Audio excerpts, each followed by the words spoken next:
ମା ଓ ମାଉସୀ ଭାଇ ଓ ଭଉଣୀ ଆପଣମାନଙ୍କୁ ଏକା ସାଥିରେ ନମସ୍କାର।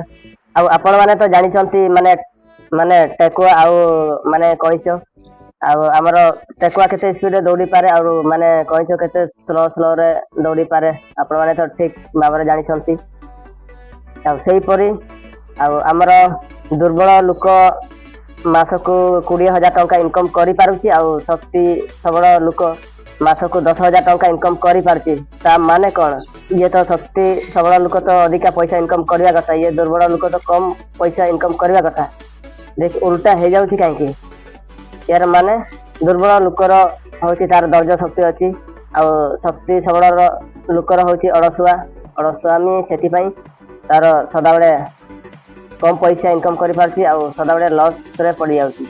ଆପଣମାନେ କେବେ ବି ଅଳସୁଆ ହେବେନି ଆଉ ଏଇ ଦୁର୍ବଳ ଲୋକ ପରି ଆପଣମାନେ ବି ଜିଦ୍ କରିବେ ଯେମିତି ସକ୍ସେସ୍ ପାଇବାକୁ। ସେଥିପାଇଁ ମୁଁ ରହୁଛି ଆଉ ଜୟ ଜଗନ୍ନାଥ।